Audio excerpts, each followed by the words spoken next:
오늘은 이계명인데요. 이계명에서 하나님은 우상을 만들지 말라고 하시죠. 그리고 하늘이나 땅이나 바다의 어떤 것들, 그러니까 뭐 어떤 생명체들이겠죠. 어떤 생명체들을 형상화하지 말아라. 형상화하지 말아라가 핵심이 아니고 형상화하는 이유가 섬기기 위해서이기 때문에 초점은 형상화하지 않는 게 아니라 형상화해서 절하고 섬기고 이런 짓 좀 하지 말아라라고 말씀하시는데, 그렇게 말씀하시면서 끝에 약속을 붙이세요. 그래서 이 말을 잘 안 지키는 사람은 내가 그 죄를 3, 4대까지 물을 거고, 잘 지키는 사람은 1000대까지 은혜를 베풀겠다. 그래서 하나님의 마음이 거기 담겨 있죠. 다시 말하면 이 말씀은 내가 너희들을 통제하고 컨트롤하고 지배하기 위한 말씀이 아니라 너희를 위한 말씀이다.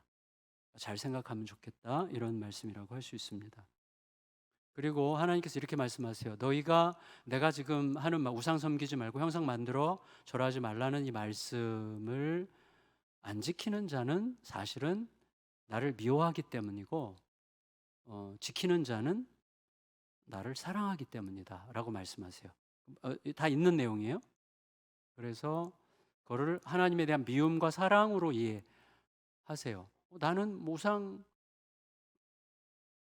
숭배 그냥 안 하지만, 또 나는 우상 있는 것 같지만 하나님에 대한 마음은 좀 다른데, 그렇게 말할 수 없다는 거예요. 자, 그거를 일단 좀 함께 생각하려고 하고, 그리고 하나님께서 이 말씀에 순종하느냐 순종하지 않느냐를 하나님에 대한 사랑이냐 미움이냐로 판단하시는 이유가 뭐냐면, 하나님이 질투하시는 하나님이기 때문이다 이렇게 얘기하세요. 나는 질투하는 사람이다. 사람이 아니죠. 난 질투하는 자다. 그거 너 잊지 말아라 이렇게 얘기하세요. 그래서 여기서 몇 가지 우리가 생각할 게 있는데, 첫째, 왜 우리는 우상을 만들어 섬기게 되는 건가? 두 번째, 우상과 형상을 만들어 섬기는 자에게 이렇게 3, 4대까지 죄를 갚고 1000대까지 은혜를 베푼다라고 하는 것은 어떤 뜻일까? 또 그게 하나님을 사랑하는 것과 미워하는 거랑 어떻게 연결된다는 말씀일까? 네 번째로, 질투하신다는 건 무슨 뜻일까?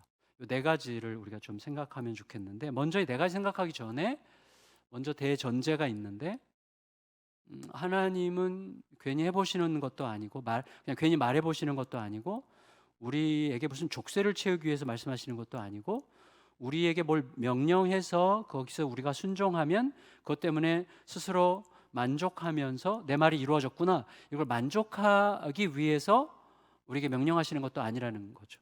그러니까 철저하게 우리를 위해서 하신 말씀이죠. 왜냐하면 하나님은 우리 없이도 스스로 충분히 만족하고 스스로 충분히 자유롭고 스스로 충분히 소위 자충족적인 분이시기 때문에 우리에게 족쇄를 걸어야 아무 의미가 없는 거죠. 또 우리가 순종하느냐 여부로 자신의 만족을 가늠할 필요도 없는 거죠. 하나님은 영원토록 하나님으로만 충분히 만족하실 수 있는 거죠.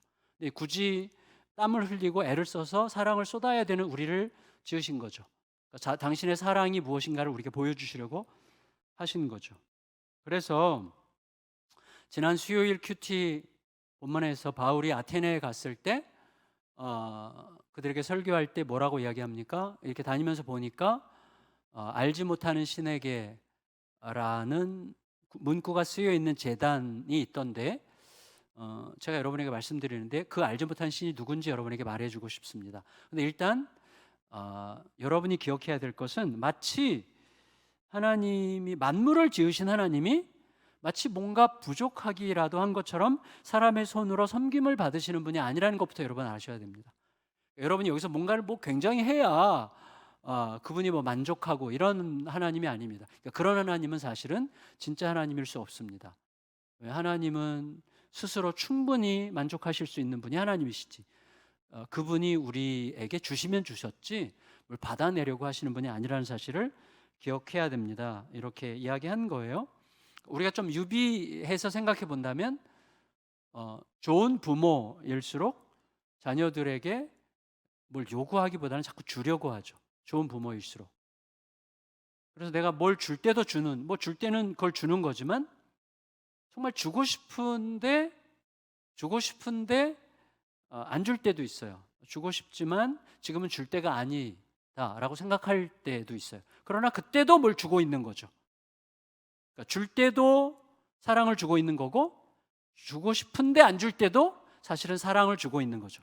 그러니까 부모는 항상 주기만 하는 자죠, 어떻게 보면.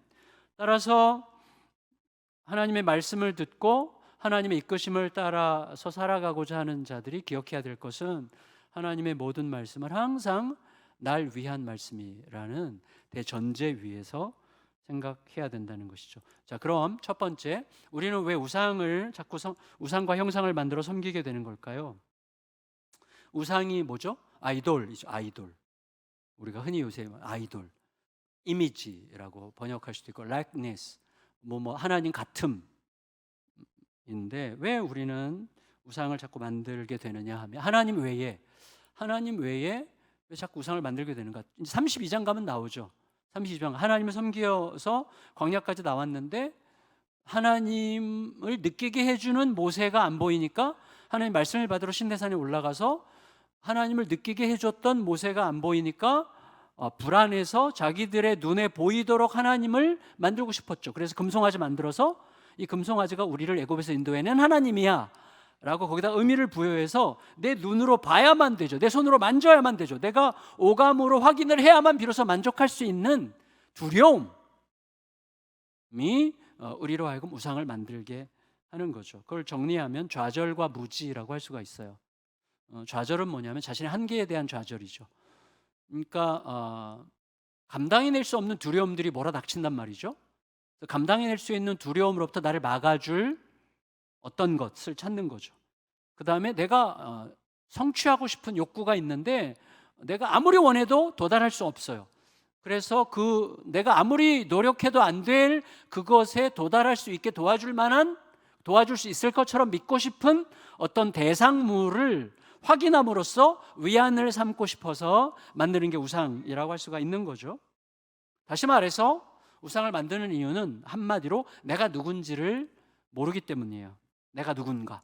그러니까 내가 누군가를 모름으로 우리는 나를 지으신 분의 나에 대한 정의를 들어야죠. 그러니까 나를 만드신 창조자는 우리를 어떻게 정의하시죠? 넌 피조물이다. 너는 피조물이다. 그런데 너는 창조자에 의해서 지음받은 피조물인데 동시에 그 창조자의 형상이다. 그러니까 창조자를 느끼게 하는, 창조자를 보여주는, 너를 보면 창조자를 느낄 수 있는 창조자의 이미지, 창조자의 아이돌, 창조자와 같은 likeness, 창조자와 유사한 존재로 우리를 지음받았죠. 그러니까 두 개가 중첩될 수 없죠. 피조물인데 창조자의 형상이야. 그러니까 이 두 가지가 중첩된 게 우리들의 본질이고, 이건 너무나 신비한 거라서 우리가 충분히 헤아리기는 어렵다고 생각합니다. 그러니까 이 두 가지가 우리에게 주는 게 뭐죠? 피조물이기 때문에 우리 한없이 겸손해야 되고 하나님 형상이므로 절대로 좌절할 필요가 없는 거죠. 이 두 가지가 함께 만나게 된 존재가 바로 우리들이죠. 거기서부터 우상을 숭배할 이유가 전혀 없는 거죠. 왜?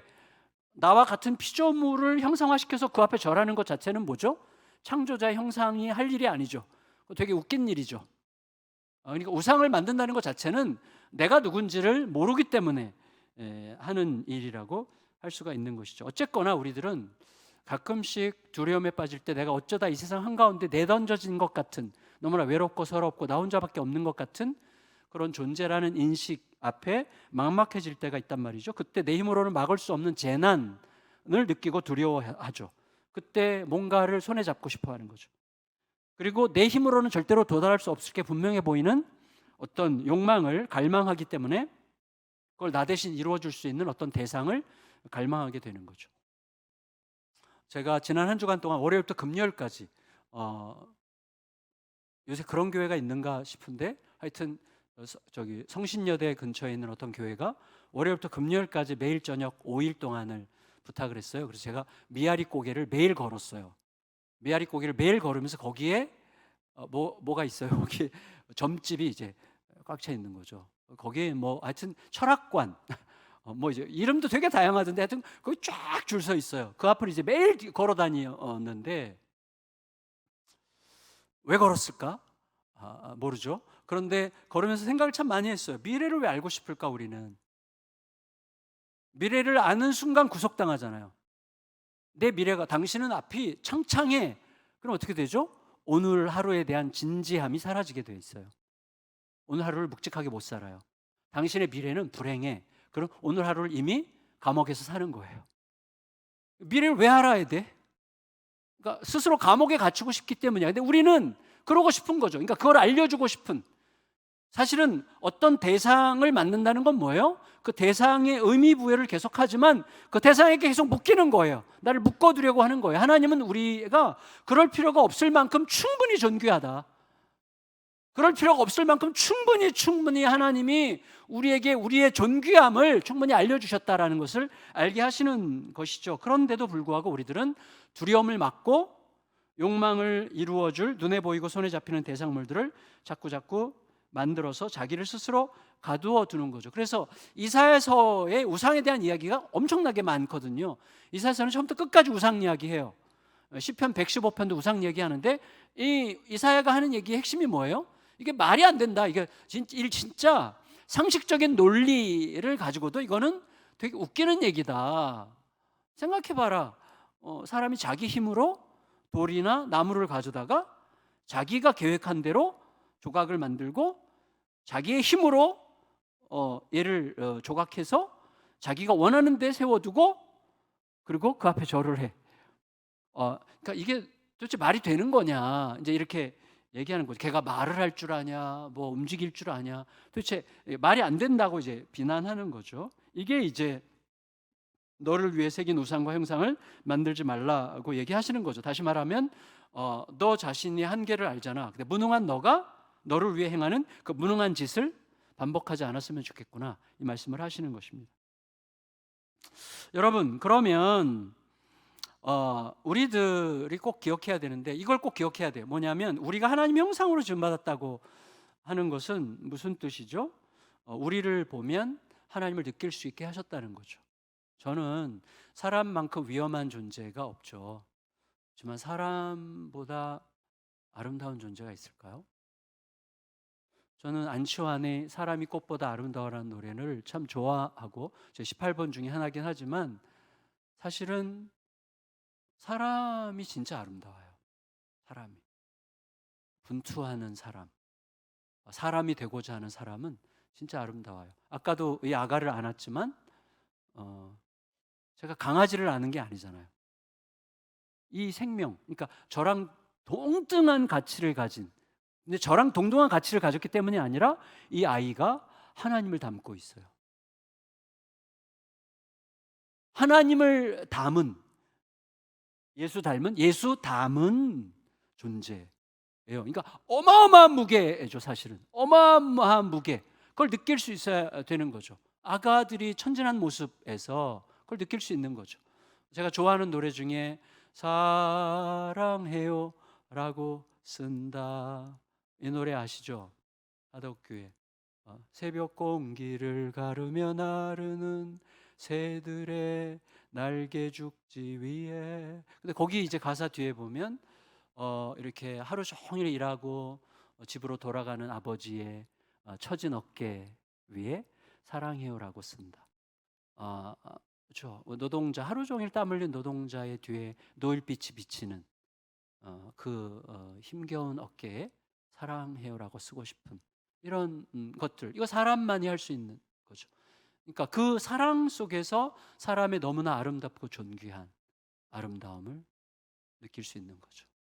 우리 여기 조성채 목사님 사모님 앉아 계시지만 조 목사님이 루게릭으로 돌아가시기 전에 저를 불렀어요. 요청했어요. 이유는 돌아가시기 전에 제 기도를 받으려고가 아니라 내 생명이 떠나가기 전에 정 목사를 위해서 기도해 주고 싶어서 신방을 요청했던 거예요. 저는 잊을 수 없는 거죠. 얼마나 존귀하고 아름답습니까? 사람이 내 생명의 마지막을 느끼면서 누군가에게 사랑을 남기고 싶은 그 마음. 신적인 아름다움이죠. 사람만 할 수 있는 거예요.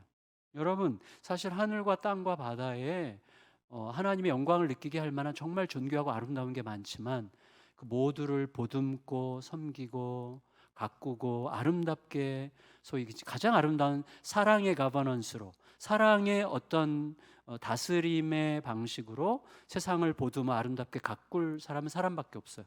그래서 지금 세상을 망가뜨리는 것도 사람이지만 세상을 지키려고 하는 쪽도 사람이에요. 이 싸움을 이 두 질서가 계속 싸움을 벌이고 있는 거예요. 그러니까 이 두 질서 가운데 있는 거예요, 우리들은.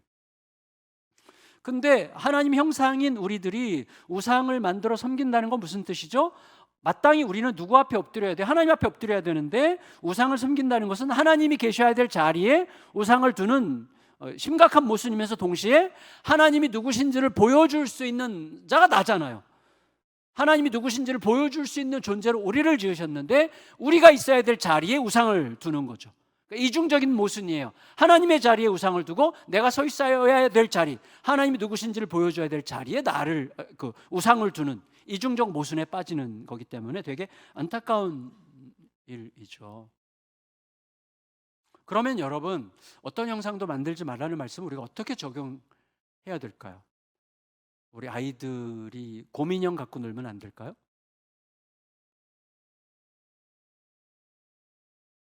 이거 잠깐 말씀드렸으면 좋겠는데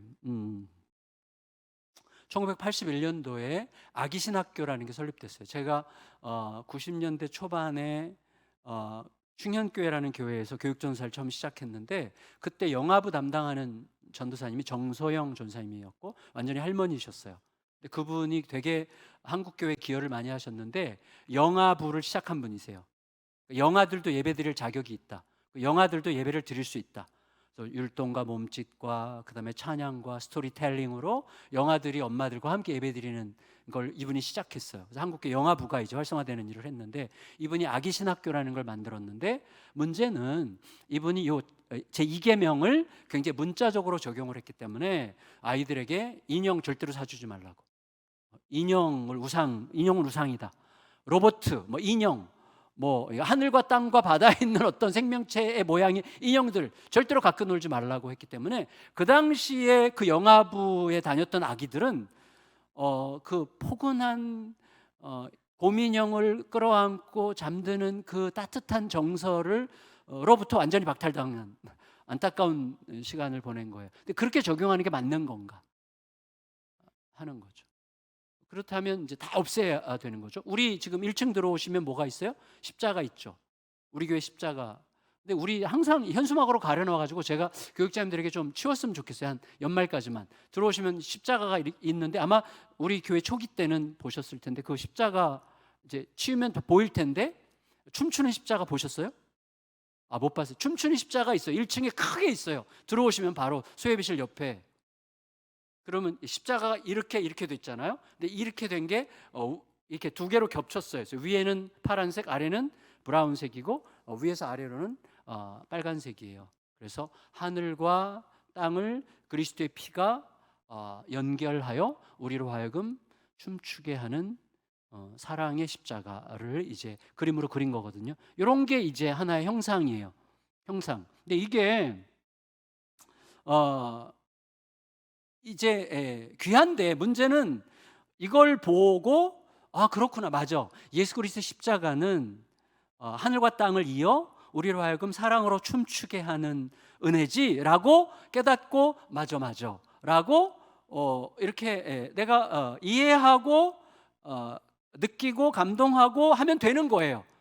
근데 어떤 사람들은 그 십자가 앞에 가서 매일 이제 촉혀놓고 무릎 꿇고 십자가 하면서 막 주님 하면서 막 그 앞에서 막 이제 그 십자가가 내 병을 낫게 해줄 것처럼 하고 그 십자가가 마치 악령을 쫓아낼 것처럼 하고 십자가가 내 모든 삶을 축복해 줄 것처럼 그 십자가의 의미를 부여하는 사람들이 나와. 그래서 이 십자가는 그냥 우리가 기념하면 되는 거야 라고 생각하는 사람들이 있고 십자가를 숭상하는 사람들이 생기는 거예요. 둘로. 지금 이제 개신교와 캐톨릭도 약간 그 차인데 이제 캐톨릭도 사실은 우리가 생각하는 만큼은 아닐 수도 있고 거기도 이 마리아에 대하여 그다음에 여러 그 소위 그들이 성인으로 이렇게 세운 자들의 어떤 그림이나 그들의 동상에 대하여 캐톨릭 안에서도 해석이 굉장히 풍부하고 다양해요.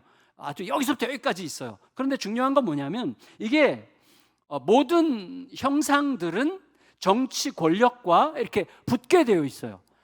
그것을 가장 잘 보여주는 사건이 이스라엘이 남북으로 분열됐을 때예요. 이스라엘이 솔로몬 이후에 이스라엘이 남북으로 갈라지죠. 북쪽 10지파가 북쪽으로 가고 2지파 베냐민과 유다가 남쪽으로 가요. 그래서 남유다 북이스라엘 이렇게 갈라지죠. 그때 북이스라엘의 왕이 여로보암이죠. 근데 여로보암이 근심이 생겼어요. 어떤 근심이죠? 핵심은 백성들의 정서죠. 소위 민심이죠. 민심은 어디에 가 있어요? 예루살렘에 가 있는 거예요. 이스라엘 전체의 그들의 영적인 민도를 결정하는 게 예루살렘이에요. 그러니까 예루살렘에 1년에 4번씩 가서 제사를 드려야 이들은 하나님 앞에 자기가 서 있다는 안도를 느끼는 거죠. 그들의 정서를 책임지는 게 예루살렘이에요. 근데 예루살렘은 남쪽에 있어. 그러니까 여로보암이 생각할 때 북이스라엘 백성들이 자꾸 남쪽으로 가고 되면 자기에 대한 적대적인 생각을 가지고 정치적인 어떤 데몬스트레이션을 일으킬 수 있다고 생각하기 때문에 정치적으로 두려우니까 베델과 단, 그러니까 이스라엘 약간 남쪽과 북쪽에다가 그 제단을 만들었죠. 그래서 거기다 이제 우상을 거기다가 만들어 놓고 예루살렘까지 갈 필요 없다 한 거죠. 그러니까 이게 뭐예요? 종교와 권력이 결탁한 거죠. 제사장들을 세워서 이 제사장들을 교육하고 제사장들이 모든 백성들에게 예루살렘 아무것도 아니야. 예루살렘 안 가도 돼. 예루살렘까지 굳이 거기까지 갈 필요 없이 얘네들을 섬기면 그게 곧 하나님을 섬기는 걸 거야 라는 식으로 백성들을 교육함으로써 종교와 권력이 결탁하는 일이 있었죠. 근데 그게 역사 내내 계속되는 거예요. 우리들 속에는요 뭐가 있는가 하면 내 상황을 내가 보는 방식으로 통제하고 싶어져요. 그러니까 어떻게 하냐면 어떤 것에 의미를 부여해서 그것이 있는 한 나는 안전할 거라고 느끼고 싶어지는 거예요. 뭐 그런 장치들이 있어요. 우리 모두에게 늘 예를 들어서 내가 사랑하는 사람의 사진을 여기 늘 넣고 다녀서 그 사진이 여기 있어야만 비로소 안심이 되는, 그건 뭐 저는 아름다운 이야기라고 생각합니다. 그러나 그게 없으면 이제 마치 그게 없으면 나는 죽을 것 같이 생각하는 순간, 이 경계선이라는 게 무척 애매하거든요. 경계선이라는 게 굉장히 애매해요. 그래서 어떻게 되는가 하면 처음에는 6세기쯤에 6세기에 원래 기독교가 가장 발달했던 데는 터키 지역이에요. 그러니까 터키 지역에서 터키의 각 도시가 기독교의 굉장히 중요한 도시들이었는데 예루살렘에서 워낙 가까우니까 예루살렘 순례를 많이 했어요. 그 터키에 있는 크리스찬들이 적어도 한 800년 이상까지도 터키로 순례를 많이 했는데, 순례 갔다가 오는 김에 그냥 호전하잖아요. 우리도 어디 가면 꼭 이제 마그넷 같은 거 사갖고 오잖아요. 우리 거기 갔다 왔어요, 이런 거. 그러면서 이제 이분들이 그 이스라엘에 가면 또 장사꾼들이 있어. 그래서 이제 어떤 사람들이 뭐 예수 그리스도께서 친히 매셨던 십자가 조각 뭐 이런 것들 이제 파는 거예요. 뭐 그런 것들을 이제 사갖고 기념으로 오고 이제 책상에 올려놓고 예수님이 지셨던 십자가의 한 조각이래. 뭐 노아 홍수의 조각이래. 뭐 이런 거를 이제 가서 이제 놓고 보는 건데, 그 중에 어떤 사람들은 그거에 이제 예배하기 시작하게 되는 거예요. 근데 이제 대부분이 가짜들이죠. 그래서 어떤 학자가 그런 얘기를 했어요. 그 당시에 예루살렘에서 가지고 온 그 십자가 조각들을 다 모으면 아마 집을 수백 채를 졌을 거라고. 그러니까 사실은 다 가짜들 판 건데 어쨌거나 사람들은 그런 걸 갖고 와서 뭔가 의미 부여를 거기다 해서 자꾸 숭배하고 엎드리고 그게 나를 지켜줄 것처럼 해서 이제 거기에 자꾸 의미 부여를 하면 어떻게 되죠? 악령으로부터 나를 지켜줄 힘, 그 다음에 나를 복줄 힘, 그리고 내 재앙을 막아줄 힘이 거기서부터 나온다는 의미 부여를 계속 하는 사람들이 생겼어요. 그러니까 이 사람들을 소위 성상, 거룩한 어떤 거룩한 상, 그림이든 조각상이든 성상 숭배론자들이 생기는 거고, 한쪽은 말이 안 된다, 하나님께서 그런 거 만들지 말라 그랬잖아, 그리고 예수님이 친히 우리 가운데 오셨으니 그런 것들을 왜 만들어? 그러면서 성상 숭배자와 성상 파괴자로 이렇게 나뉘는 거예요. 근데 이게 역사적으로 어떻게 연결이 되냐면, 교회는 제가 예를 들어서 여기에 어떤 특별한 물건을 갖다 놓고 매주 이것을 굉장히 성경을 근거로 해서 여기다 막 의미부여 해가지고 막 하잖아요. 그러면 아마 저도 그런 유혹이 있는데, 예를 들면 이런 거죠. 제가 어떤 특별하게 보이는 십자가를 들고 금요 집회 때마다 안수 기도를 하면 많은 분들이 치료가 될지도 몰라요. 근데 개 중에 치료받는 사람들이 나와. 회복되는 사람이 나올 수 있어요. 그렇죠? 저절로 낫는 사람들도 있잖아요. 그래서 이제 제가 기도를 했는데, 그러면 어떻게 되냐면 이제 이 행위, 특별한 뭘 붙들고 기도한 이 행위에 이제 성상의 의미가 부여되는 거예요. 그러면 그걸 가지고 제가 성도들을 소위 매니플레이션 하기가, 조종하기가 굉장히 쉬워지죠. 그런 걸 지금도 하는 교회들이 있는 거예요. 그러면 교회는 그렇게 할수록 점점 힘이 세지는 거예요. 그래서 초대교회 때 두 가지인데, 중세로 이제 넘어갈 고즈음에 6세기, 7세기, 8세기 이때 교회가 어떻게 하기 시작했는가 하면, 그 당시는 교회의 힘이 세지면서 수도원에 가는 수도사들에게는 징병 면제, 군대 가는 거에 면제됐고, 그다음에 납세 면제됐고, 노동력으로 정부에서 노동력 이렇게 동원할 때 그것도 면제됐어요.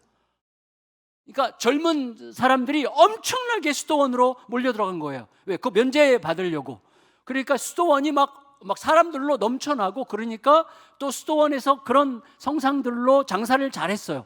그래서 예루살렘에서 가져온 성상 이거 보고 어느 날 누가 낫다, 병 낫다, 이거를 가지고 있으면 막 치료된다, 막 이런 의미 부여를 막 하다 보니까 성상 숭배론을 통해서 엄청나게 많은 재산들이 교회로 모여가지고 교회가 막강해진 거예요. 그러니까 교회 재산이 어마어마해졌어요. 그러다 보니까 황제가 굉장히 기분이 나쁜 거예요. 황제 입장에서는 노동력도 잃어버려, 세금도 줄어, 그 다음에 군대도 약해져. 그러니까 젊은이들이 자꾸 수도사러 가니까 이거를 신학적으로 못 가게 하기 위해서 황제는 어떤 신학자들을 지원했는가 하면 성상 파괴론자들을 지지했어요. 황제 쪽은 성상 파괴론 신학자들을 지지해서 이건 우상 숭배다, 이쪽으로 해서 이제 이쪽을 계속 멸시하고, 이쪽은 성상 숭배를 계속 강조하면서 계속 황제 쪽 총칼과 이쪽의 그래서 서로 막 파문해요. 황제는 교황을 막 욕하고 교황은 황제를 막 파문하고, 막 이런 식의 시대들이 이어지게 됐던 거예요. 그 흔적이 지금까지도 남아있게 되는 거죠. 종교개혁 이후에도 마찬가지예요. 우리 교회가 속한 이 개혁파라고 하거든요. 우리 장로교를 소위 개혁파라고 하는데, 존 캘빈의 이제 신학을 좀 존중하는 그런 쪽인데, 이쪽은 성상 파괴 쪽이, 성상 파괴라기보다도 성상 무의미함, 그런 게 의미 없다. 근데 루터는 달랐어요. 루터는 그런 거가 우리에게 도움을 줄 수 있다. 루터는 설교할 때도 그리스도의 십자가 그림을 많이 사용했어요. 설교할 때 루터는 그림을 많이 사용했어요. 그래서 그림을 보여주면서 사람들을 느끼게 하는 거죠. 우리가 성찬식 때 굳이 생각만으로 하는 게 아니라 떡과 포도주를 통해서 오감으로 느끼지 않냐. 그러니까 그거 오감으로 느끼면서 격려하고 도움을 받는 데까지만 생각하면 되고, 우리가 숭배하지 않으면 되는 거다는 거죠. 근데 이 경계선이 애매한 거예요. 근데 어쨌거나 지금도 이게 여전히 남아 있는 거죠. 근데 사실은 문제는 더 중요한 게 뭐냐면, 우리가 우상을 자기도 모르게 은밀하게 만들어 섬긴다는 거예요. 그게 문제예요, 사실은. 그러니까 눈에 보이는 걸 가지고 있어. 누가 묵주 갖고 다니냐, 십자가 목걸이 걸고 다니냐, 그딴 걸 걸고 다녀. 왜 저 교회는 십자가를 달아? 십자가 그거 우상 아니야? 이렇게 생각하는 교회도 있어요, 지금도. 우리나라에도. 근데 그게 중요한 게 아닌 거죠. 더 중요한 것은 우리 마음에 보이지 않는 우상들이 훨씬 더 심각할 수 있는 거죠. 예를 들어서 제가 지난 주간에 한 선교사님이랑 대화하는데, 그 선교사님이 그런 얘기 하시더라고요. 미국에 백인들만 몰려 사는 도시로 이제 유학을 처음에 가셨는데, 유학 가서 백인들이 진짜 그렇게 친절할 수가 없었대요. 너무너무 친절하고 따뜻해가지고 완전 감동받았대요. 한국에서는 받아보지 못한 그 친절을 받고 너무너무 감사했대요. 그리고 이제 한 1년쯤 지나서 적응해서 언어도 좀 되고 문화적으로도 좀 적응이 돼서 이제 그들의 도움이 별로 필요 없어졌어요. 그리고 이제부터는 그들과 이제 그동안 도움을 받았지만 이제 친구가 되고 싶은 마음으로 이제 좀 친구가 되려고 했는데, 그때부터 엄청나게 차가워졌대요, 백인들이. 그래서 나중에 깨닫게 된 거예요. 이 사람들에게는 아시아인 친구가 필요했던 게 아니라 자신들의 친절과 관대함을 드러낼 수 있는 대상이 필요했던 거라는 사실을 깨달은 거예요. 여러분, 사람이요, 우리들도 그런 우상이 있어요. 내가 뭔가를 열심히 섬길 수 있는 기회가 있을 때는 뭔가 막 엄청나게 열심히 하는데, 그럴 기회가 사라지면 갑자기 시험에 들어. 그러니까 내 존재감을 숭배한 거예요.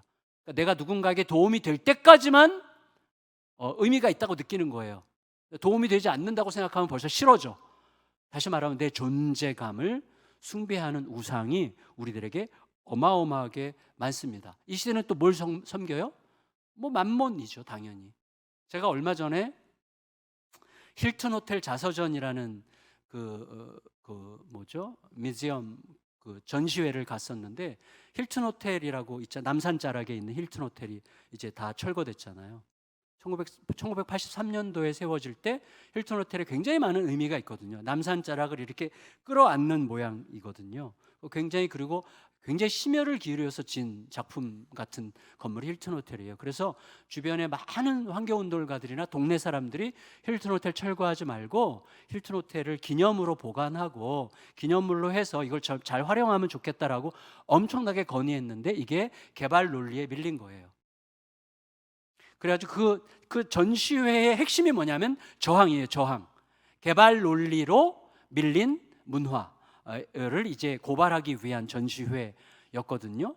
근데 사실은 생각해 보면 유럽의 건물들 보세요. 유럽의 건물들은 몇백 년, 뭐 심지어 1000년 이렇게 된 건물들을 보존한 결과 훨씬 더 개발한 것보다도 훨씬 더 많은 경제적인 이득을 얻잖아요. 그러니까 사실은 경제 논리가 아닌 거죠. 그러니까 우리가 초점을 어디에다 두느냐가 이제 핵심인데, 우리의 마음이 어디 있느냐를 질문해야 되는 거예요. 그러니까 내가 어떤 행위를 하느냐보다 더 중요한 게, 어떤 물건을 가졌냐보다 더 중요한 게 내 마음이 어떻게 작동하고 있느냐 하는 것이 훨씬 더 중요한 거예요. 만일에 제가 매 주일날 설교를 잘해야만 한다는 강박 때문에 어느 날 설교했는데 스스로 망친 것 같아. 그래서 막 집에 와서 막 자괴감으로 막 너무너무 힘들고 막 나 목회를 그만둬야 될까 봐 막 생각하고, 사람들 아무도 만나고 싶어 하지 않고 막 그렇게 된다면 저는 이미 파괴당하기 시작하는 거죠. 저는 좋은 설교자가 되어야 되고 사람들에게 인정받지 않으면 안 된다고 하는 어떤 가치를 숭배한 우상 숭배자가 되는 거죠. 실수할 수 있고 실패할 수 있고 뭐 마음에 안 들 수도 있잖아요. 그러나 내가 하나님 앞에서 최선을 다했으면 되는 거죠. 최선을 다 못했으면 그냥 회개하고 다시 시작하면 되는 건데, 우리들은 마음속에 이런 거죠.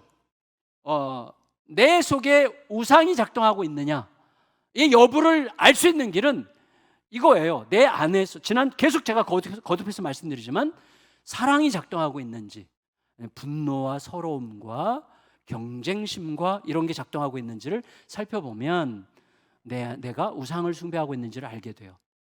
그래서 예수 그리스도로 충분하면 내 안에 어느 순간부터 사랑과 신뢰가 작동하기 시작합니다. 어쨌거나 여러분, 그 다음에 하나님께서 우상과 형상을 만드는 자는 3, 4대까지 죄를 갚고 피하는 자에게는 1000대까지 은혜를 베푸시겠다는 약속은 어떤 의미일까요? 여러분, 이렇게 이해하면 좋을 것 같아요. 우리도 모르게 하나님께서 우상 숭배자는 그 인생에 개입해가지고 막 쫓아다니면서 뒤통수 때리고 눈알 튀어나게 만들고 이빨 뽑고 막 그렇게 하시진 않을 거잖아요. 그러면 하나님께서 우상 숭배 안 한 사람들은 평생 지켜주시고 뭐 그러시겠죠. 당연히 영원토록 천국에서 살 거니까 1000대면 영원이죠, 거의. 근데 여러분 생각해 보세요. 하나님께서 그렇게 하시겠다는 말씀일까요? 자, 저는 이렇게 질문하고 싶어요. 그렇다면 우상 숭배나 형상 숭배와는 일생토록 완전히 무관하게 살았을 사도들, 예수님의 제자들은 왜 그렇게 한결같이 비참하게 죽었습니까? 1000대까지 은혜를 받아야지. 생각을 잘해야 돼요. 여러분, 왜 우리 주변에는 그 오랜 시간 동안 하나님을 그렇게 신실히 섬기는데도 돈이 없고 병에 걸리고 아이에게 문제가 생기고 사고로 고통당하는 이런 분들이 왜 이렇게 많을까요? 여러분, 다음 주 수요일이 무슨 날이죠? 다음 주 수요일 이태원 참사 3주년이에요. 여러분, 그때 죽은 159명이나 그 가족들이나 그 친구들이나 그 둘러싸고 수천 명이 진짜 통곡했을 텐데 그 사람들은 우리보다 잘못한 게 더 많아서 그렇습니까? 무슨 우상을 숭배했을까? 우리 몰래? 예수님이 분명히 말씀하셨어요. 제자들에게, 얘들아, 실로암 망대가 넘어져서 사람들이 많이 죽었는데 그들이 우리보다 죄를 더 많이 져서 그랬다고 절대 생각하지 마라. 니네랑 걔네랑 똑같아. 너희도 똑같이 회개하지 않으면 똑같은 거야. 사람들은 어떤 그런 현상을 보고 더 나쁘다, 더 좋다 이런 거 생각하면 안 된다 말씀하셨어요. 이렇게 이해하는 게 좋습니다. 무슨 말이냐면, 여러분 보세요. 우상과 형상을 만들어서 거기에 내 운명을 거는 자들은, 아까 이미 제가 말씀드렸지만 그 사람들은 뭐예요? 자기가 누군지를 이미 잊어버린 거예요. 내 존재가 창조자의 형상이라는 사실을 이미 잊어버리고 그걸 내가 그 어마어마한 아름다운 특권을 누리지 않기로 결정한 거예요. 그러니까 자기 존재 본질을 잃어버렸어요. 존재 본질을 잊어버린 자는 서 있어야 될 자리에 서지 못하는 거예요. 내가 마땅히 서 있어야 될 자리로부터 이탈했어요. 그러니까 뭐예요? 우리들의 인생을 가장 의미 있게 하고 세상을 가장 아름답게 돌아가는 본질이 뭐예요? 창조자의 본질이죠. 창조자, 세상을 지으신 그분의 본질을 따를 때 세상을 아름답게, 인생을 의미 있게 살 수 있는데 그 창조자의 본질이 뭐예요? 사랑이죠. 하나님은 사랑이시라. 나를 내어주는 사랑. 여러분, 그래서 우상을 숭배하는 사람은 진정한 사랑을 잃게 되어 있어요. 진정한 사랑을 이미 잃었어. 왜? 창조자의 질서에서 벗어났기 때문에. 그 위대한 사랑과 신뢰의 힘이 없는 채로 살아갈 수밖에 없기 때문에 그 사람은 건강해도 불행한 거예요. 오히려 그 사람은 좀 병이 들어야 돼. 병이 들어서 내가 진짜 어떤 존재인지를 깨달을 수 있는 시간을 가져야 그게 복이야. 건강해가지고 나쁜 짓 하고, 건강해가지고 남을 막 해치고, 건강해서 다른 사람들 막 짓밟고 무시하는 게 더 저주 아닙니까?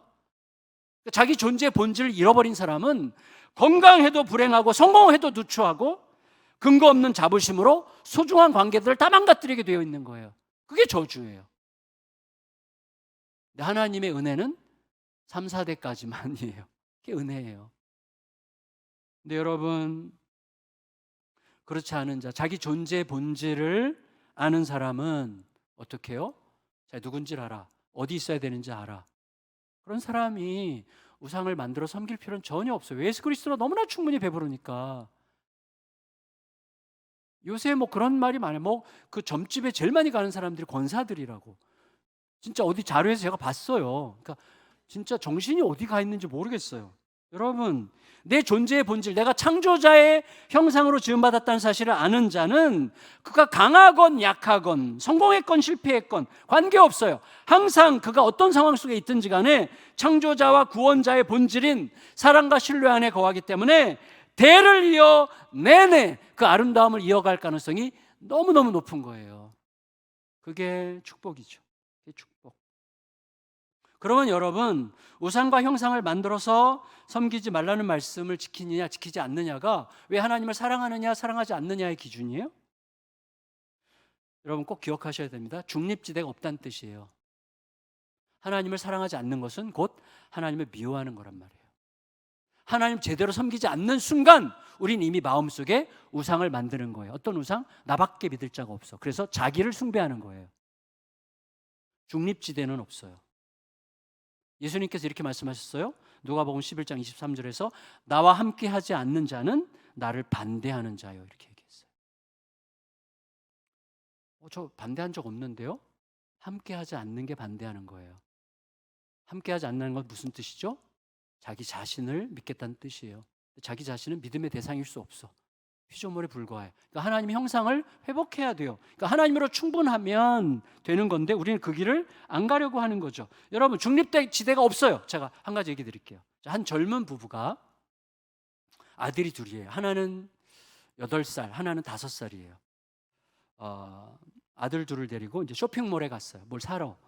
우리 지금 홈플러스 같은 건데 미국 사는데 미국에 저희 둘째 딸이 사는 동네에 살아요. 이 부부가 저희 둘째 딸네 집에 사는 부부인데 저희 둘째 딸 부부예요. 근데 이제 둘을 데리고 이제 타겟이라는 쇼핑몰에 갔어요. 근데 이 둘째가 사실은 제가 신분을 밝히지 않고 말하겠다 그랬는데 하다 보니까 밝히게 됐는데 둘째가 이제 막 장난치고 막 이렇게 하다가 엄마랑 다리가 얽혔어. 엄마랑 다리가 얽혀서 같이 넘어졌어요. 근데 그 남편이 강문구인데 이 인간이 즉시 달려와서 도와야 되는데 즉시 달려와서 돕지 않고 이렇게 멀끔히 바라봤대. 제가 예상이 가. 이 친구가 그럴 가능성이 있어요. 멀끔히 이렇게 봤대요. 놀래서 그랬어. 어떻게 그랬을지. 근데 놀래서 멀끔히 본 건 아니야. 왜냐하면 이렇게 말했대요. 와, 슬로우 비디오를 보는 것 같았어. 이 미친놈이 슬로우 비디오를 보는 것 같았어. 그렇게 말했대요. 그 순간 이 젊은 아내는 남편에게 적개심을 느꼈대요. 그런 경우 많죠. 그런 경우 많아요. 네. 여러분 보세요. 제 아내가 누구랑 싸우고 있는데 저 전에도 그런 말씀 했잖아요. 저도 그런 인간이었거든요. 사실은 아내가 누구랑 싸우고 있는데 중재를 해. 그래서 당신은 뭘 잘못했고 당신은 뭘 잘못했어요? 50대 50이네? 뭐 이런 걸 하려고 그래. 그러면 안 되는 거예요. 여러분 즉시 달려와 돕지 않고 가만히 서서 구경만 하는 것은 중립이 아니에요. 내 편을 들지 않는 것은 내가 넘어지는 걸 기뻐하는 원수 편을 드는 거나 마찬가지죠. 여러분, 자녀를 지극히 사랑하는 부모의 자녀가 자기 자신을 사랑하지 않는 건 부모를 해치는 거예요.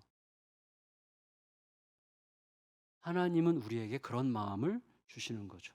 그러니까 우상이나 형상을 만들어서 숭배하는 것은 당연히 하나님 원수의 편을 드는 대적 행위죠.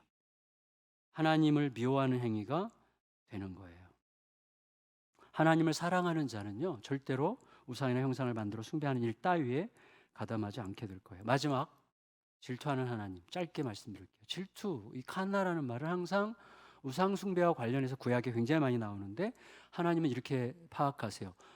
우상 숭배자 곧 하나님을 두고 다른 신 앞에 절하는 자를 음란한다 이렇게 표현하세요. 항상 음란한 자, 간음하는 자. 왜? 하나님이 신랑이니까.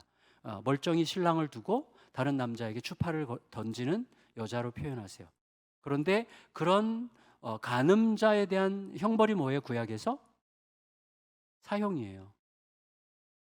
그러면 어떻게 지금 판단하신 거예요? 간음을 살인으로 보신 거죠. 왜? 자, 우리를 진짜 생명의 방식으로 돌리는 힘이 뭐예요? 사랑과 신뢰죠. 하나님의 생명에서 나온 사랑과 신뢰. 사랑과 신뢰를 짓밟는 게 간음이죠. 사랑과 신뢰를 짓밟은 것은 곧 누군가를 죽이는 거죠. 당사자를 죽이는 것뿐만 아니라 우리 부모, 자녀, 우리를 아는 사람들의 이 생명의 관계, 곧 신뢰와 사랑을 짓밟는 거죠. 여러분 우리는 넘어집니다. 저도 늘 시험대 앞에 있습니다. 우리는 항상 이미 넘어져 본 분도 계실 수 있겠어요. 그러나 여러분 우리는 누구 앞에 있어요? 이 사형, 간음죄에 대한 사형을 예수님께서 재빠르게 달려오셔서 사형의 형장에 자신이 대신 들어가시고 우리에게는 용서를 주셨어요. 그러나 그 용서가 진짜인 자는 어떻게 되죠? 그 사랑과 신뢰가 우리를 가득 채워서 다시는 우상숭배의 간음에 빠지지 않을 거야 라고 생각하게 만들죠. 우리는 바로 그 사랑을 먹고 살아가는 자들로 부름을 받은 것입니다. 여러분 알아야 돼요. 하나님은 우리가 죽는 꼴을 못 보십니다. 우리를 살게 하려고 하시는 거예요. 우리를 살라고 그렇게 하시는 거예요. 다른 데 헛된 것에 머리 숙일 필요가 없어. 그게 너가 사는 길이야. 나와의 사랑의 관계 속으로 더 깊이 들어와서 너가 진짜 자유해지면 좋겠다. 어떤 것에 너가 묶이지 않으면 좋겠다 라고 하시는 주의 말씀을 마음 깊이 새기고 참 자유자로 참 만족한 자로 주의 생명이신 사랑과 신뢰 안에 거하는 우리 모두가 되시기를 예수님의 이름으로 축원합니다. 우리 같이